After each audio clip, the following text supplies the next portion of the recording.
Germany threatened Spain with war due to insufficient cooperation and the Spaniards' refusal to join the Axis powers on Germany's terms. For Berlin, it seemed that Spain was asking too much for its entry into the Axis, perhaps intentionally to remain neutral. At one point, Germany threatened to annex Spanish Catalonia and the Basque Country, as negotiations with Spain led nowhere. This is a famous operation codenamed Felix, named after one of the most well-known ultra-nationalists. This video is dedicated to what might have happened if Germany invaded Spain immediately after the fall of France, as they wanted to capture Gibraltar and secure control over the Mediterranean. If Germany had conquered Spain in 1940, could it have won World War II? It is worth noting that Operation Felix was not an invasion of Spain, but rather an attack on Gibraltar. When Spain collaborated with Germany, the German invasion of Spain had no name. But, as you will later learn, there were serious proposals from high-ranking ultranationalists. Hermann Göring initiated the invasion plan for Spain, proposing that Germany continue its advance immediately after France's fall to capture Gibraltar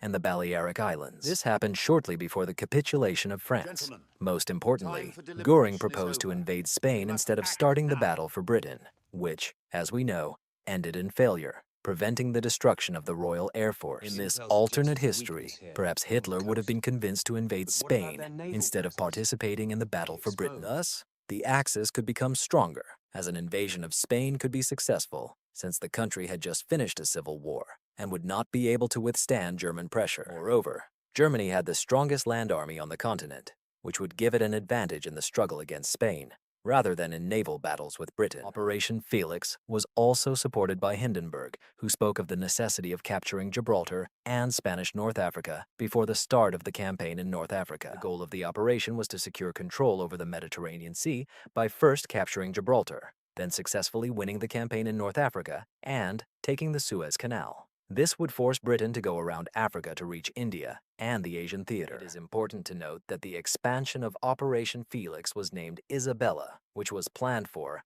after the fall of the Soviet Union, which Germany expected would happen about 2 months after the war began. Operation Isabella had the same strategic goals as Felix, including the capture of Spain and Portugal. The primary goal was to seize the Canary Islands, Madeira, Cape Verde, and the Azores to economically suffocate the British, as their sea routes would be significantly disrupted.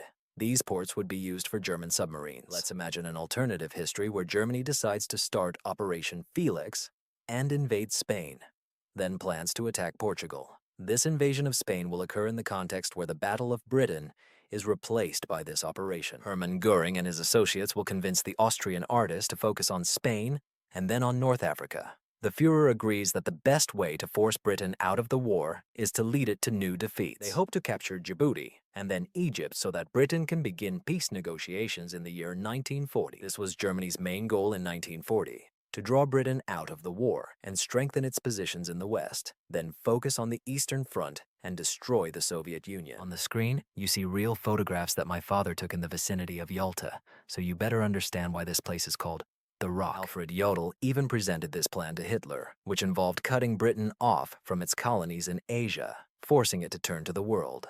This seemed more feasible than a direct invasion of Britain. But will this plan not only conquer Spain but also drive Britain out of the war? This is how it could happen. Göring urges Hitler to postpone negotiations with the French and the establishment of Vichy France, buying time for German troops to cross the Pyrenees with 2 tank divisions and seize vulnerable Spain. Germany will initially attempt to negotiate Spain's entry into the war, but it will still refuse. Technically, the Spaniards never refused to join the Axis. They just made too many demands, including the former German colony of Cameroon, and had conflicts of interest with Italy over Algeria. Some historians even believe that Francisco Franco deliberately made too many demands to stay out of the war.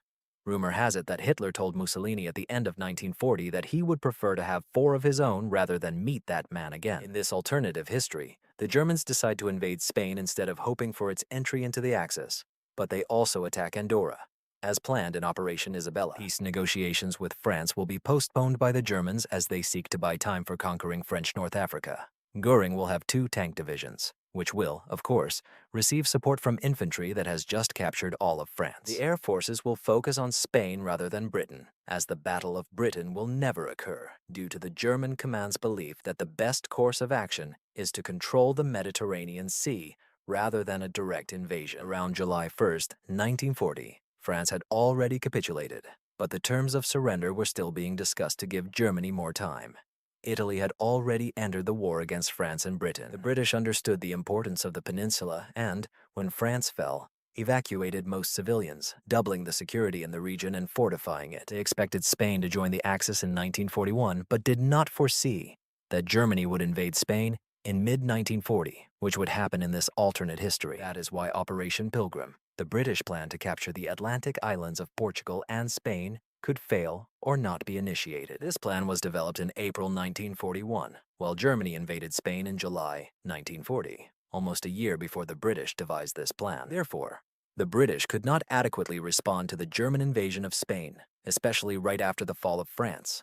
The UK had other priorities, such as destroying the French Navy to prevent it from falling into German hands. I am not a military genius, but I understand that Germany should easily conquer Spain, as it has just defeated a larger and stronger France, while Spain was smaller, poorly armed, and had just finished a bloody civil war a year ago. Therefore, I expect the German invasion of Spain to be successful within 2 months, as the Spaniards will not be able to offer serious resistance to the Germans. At the same time, I do not see Germany occupying all of Spain. Rather, they will likely establish a puppet government in the country. This is especially important as the Germans need to secure support from Spain and trade important resources like tungsten, which was abundant in Spain and Portugal. The most likely candidate for cooperation with Germany and Spain is Emilio Esteban Infantes, who was the commander of the 25th Infantry Division, known as the Blue Division. This division joined forces with Germany from 1941 to 1943, mainly composed of Spanish volunteers. Spain collaborated somewhat with the Axis during the war. We cannot know if Esteban Infantes would have supported Germany and become the head of a new puppet government. But for simplicity, I will allow this assumption. Perhaps there are other, more suitable candidates that I simply do not know about. I predict that Spain will fall in about 2 months due to the German invasion, as well as Franco and German collaborators taking control of the country. This will happen while Germany is negotiating with France regarding its surrender. Germany will not be able to delay these agreements for 2 months, so they will most likely sign a peace treaty with France, forming a new France, but not with its historical borders. I still see that Germany occupies the coast for defense, but as I mentioned at the beginning, Germany threatened to annex Spanish Catalonia and the Basque Country into New France. If France had not succumbed to German demands this time, Germany could have invaded Spain and made France wait to agree to the concession of certain territories. Probably, the temporary France is still recognized as the successor of France, and the United States would recognize its government as legitimate, so overall nothing would change, as Germany could transfer valuable European lands to temporary France. The Germans could request French Morocco, Senegal, Tunisia, and parts of Algeria, leaving the French with no choice but to agree to these demands. Upon careful consideration of Operation Felix, the Germans anticipated that the British might land in La Coruña, as well as in Portugal, in Lisbon. Since the British were not yet that strong at the time, I have no doubt that a landing in La Coruña could turn into a second Battle of Dunkirk. As for Portugal, British troops would strengthen this region, so Germany wanted to invade Portugal as soon as possible. The Germans knew that Portugal would eventually join the war on the side of the Allies, which would threaten German positions on the Iberian Peninsula and in Gibraltar. That is why Germany, along with Spanish collaborators, would divide its forces into 2 parts. One group would seize Gibraltar, while the other would take Portugal, which would be much more difficult than it seems at first glance. The reason Gibraltar is so hard to capture is that it is essentially a fortress. I would call it the British Constantinople, as it is easily supplied via the Mediterranean Sea, and the Germans cannot successfully besiege it. Instead, they should try to capture him directly, as a siege would only waste time.